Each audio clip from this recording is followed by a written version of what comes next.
Hello everyone, welcome back to my channel, and today we are going to touch upon slightly a spiritual, more of a subtle topic, and that is the 4 stages of awakening.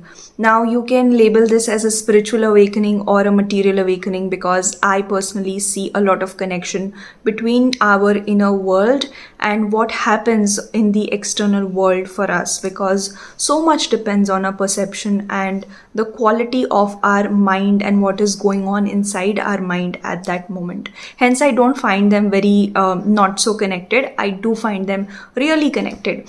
And that's when I say that this is awakening. Whether you want to call it spiritual or non-spiritual is your call totally.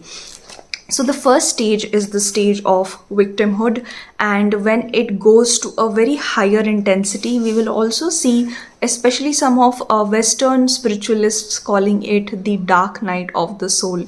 So the dark night of the soul, or when you feel a lot of victimhood or pain, where you think that you want to make certain changes in your life, but they are not happening because of other people around you. For example, you want to lose weight, but you are put on a diet plan, or you put on a certain plan, and you are saying that because my friends are eating all of this around me, I am not able to focus or eat what I want to eat. So what we did at that moment is that we blamed everybody around us for not supporting us into that change, or not helping us make that change, and we made everybody else responsible for it. I give a very small example, but for that, just check that when you are in this stuck phase, or you are in this dark night of the soul phase, who are you that you are finding responsible for your stagnation, for your pain, or whatever negative that is happening? Who are you pointing fingers towards? Is something that we need to find when we are going through that dark night of the soul phase.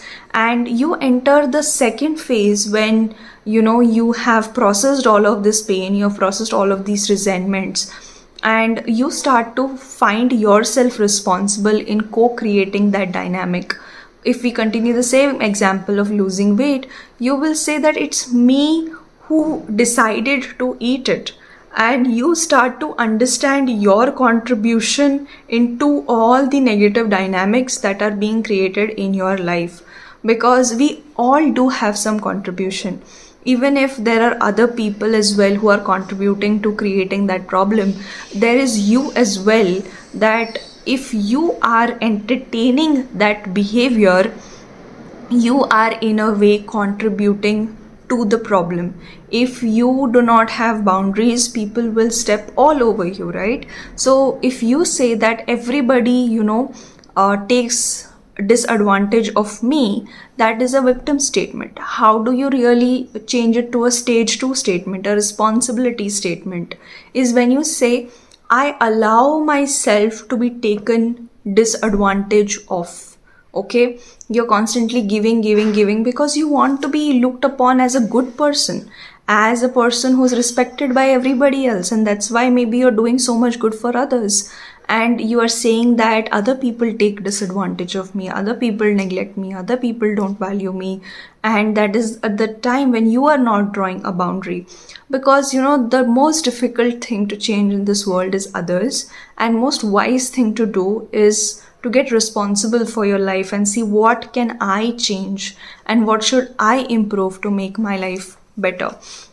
So that is the stage of personal responsibility.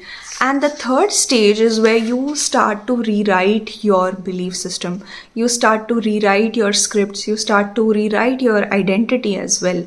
Because your old identity in the dark night of the soul phase, or the victimhood stage, it gets destroyed.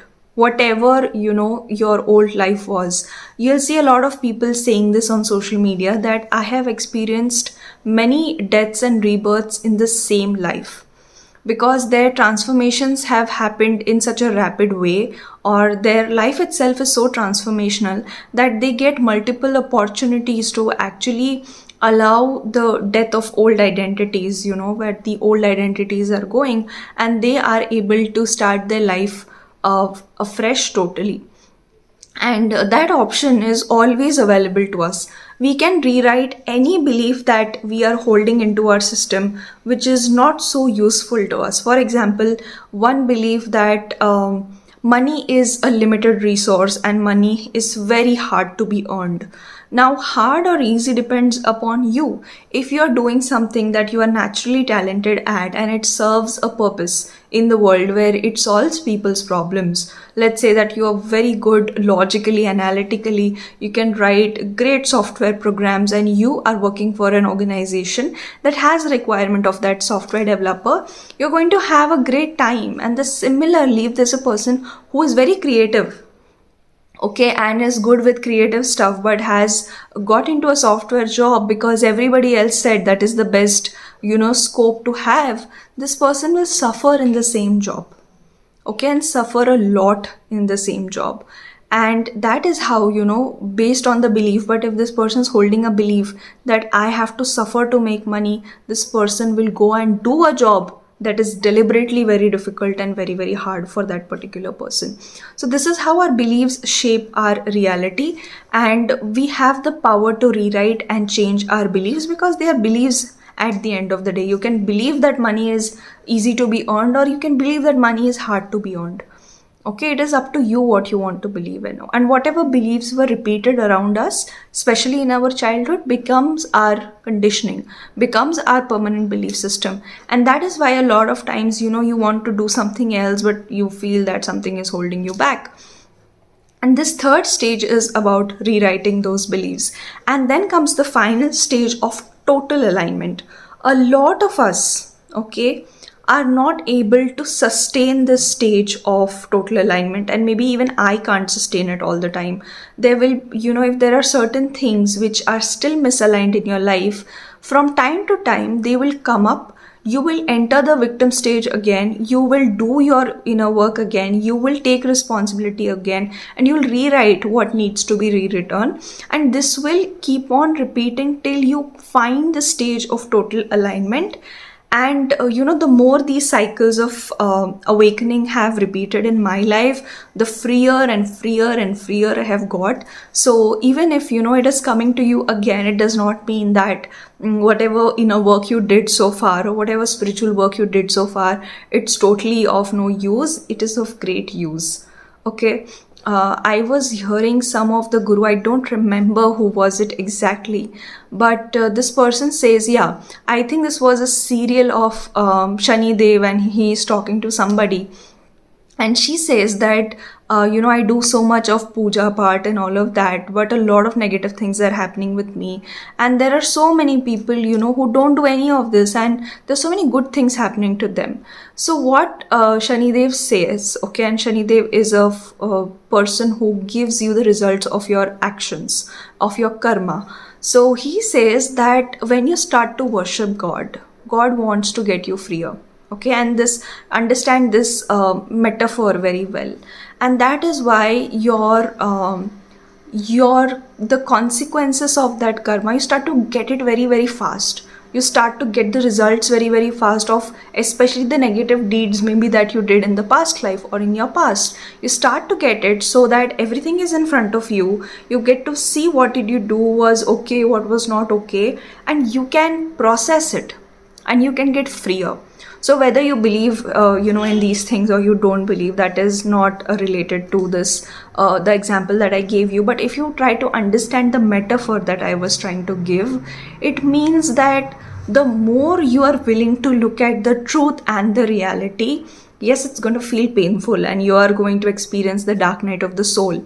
But once you've seen it and you've taken the responsibility of your part, which is the most difficult and the painful thing to do, if you are too much clinged on to your ego, your identity, or a false sense of control or safety, that is where it becomes very, very hard. But if you see people who have progressed in spirituality forward, they are able to do this quicker and quicker as they move forward into their journey. Okay, and that is why we see that these people's existence is very smooth, light, flowing, and all of that. but they have done a lot of inner work before they really allow these things to happen in their life. So that final stages of alignment, and that is very, very free. The more stages of alignment and enlightenment that you get to see, the freer and freer you will get. So if you like this video, let me know. I'll make more such videos on this topic, and see you in the next video.